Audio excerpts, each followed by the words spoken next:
President Trump will travel to Michigan tomorrow to visit a Ford plant that's making supplies for the coronavirus outbreak. The trip comes just a week after Mr. Trump toured a plant in Allentown, Pennsylvania, the second battleground state that he visited this month. Well, despite the fact that this was an official White House event, he still used his standard campaign music and gave some elements of what made it feel like a campaign rally. President Trump has not held a traditional rally in person in months, obviously because of the coronavirus pandemic. Our CBS News 2020 campaign reporter Nicole Sganga has been reporting on this. She joins me now from Cold Spring Harbor, New York. So Nicole, describe for us exactly how President Trump's official White House visits are in some ways resembling these campaign rallies. Well, they certainly sound like campaign rallies. Rena, you mentioned it there, the president foregoing his typical Hail to the Chief anthem.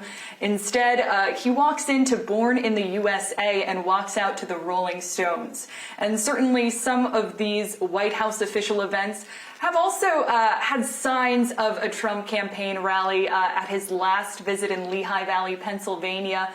Attendees there at a PPE manufacturing plant actually donning the president's MAGA hat, Make America Great Again, of course, his 2016 presidential campaign slogan. And the president's remarks do tend to wander off more than when he is, in fact, in the Rose Garden in Washington, D.C.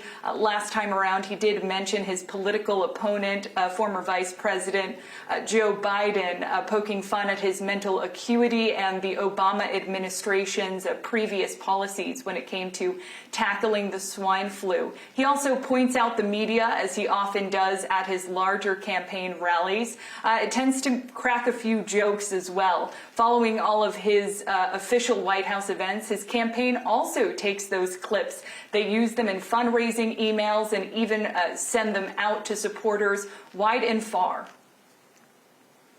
And Nicole, how are these visits helping the president? Is there a way to gauge how he's doing in battleground states right now? Well, absolutely. We do have some early polling, though we should, of course, say, Rena, it is still early.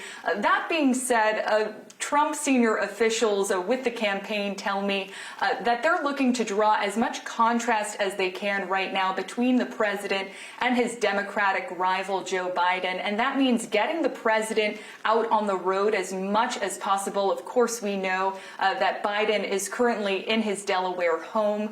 He is on quarantine there, we should say, showing no symptoms, but choosing instead to stay at home. Whereas the president does have the flexibility of White House travel. Folks are constantly tested around him. So, you know, his first venture outside of White House grounds was to Nevada, a swing state, followed by Pennsylvania. He heads to Michigan tomorrow. And every time he goes, you know, he brings that local media attention straight to him. It also gives him an opportunity to meet with political allies and reach out to folks on the ground. So before he swings by a Ford manufacturing plant making ventilators tomorrow, he'll actually be meeting with a group of African-American leaders from the Detroit area. So it also gives him an opportunity to meet with different constituents like he would be doing on the campaign trail. And Nicole, I understand, you know, a senior campaign advisor for Donald Trump had said they're hoping by September to be out and doing these bigger rallies.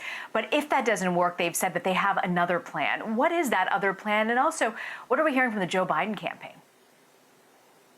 Sure. Well, we know that the Trump campaign is taking this month by month. We've, of course, heard from Republican officials that the RNC plan for Charlotte, North Carolina in August is still a go, and they still plan on having delegates appear in person at that massive event. Additionally, we're hearing that, you know, the Trump campaign is exploring options to host events for the president, perhaps outdoors at airport hangars where they could socially distance supporters who come out to see the president. But we also know from the president himself, he's told reporters that if he holds rallies, which he hopes to do in October and certainly the days leading up to the election, that he wants it to be full. He doesn't want, you know, folks to have to stand seats and seats apart. He doesn't like the appearance of an empty arena.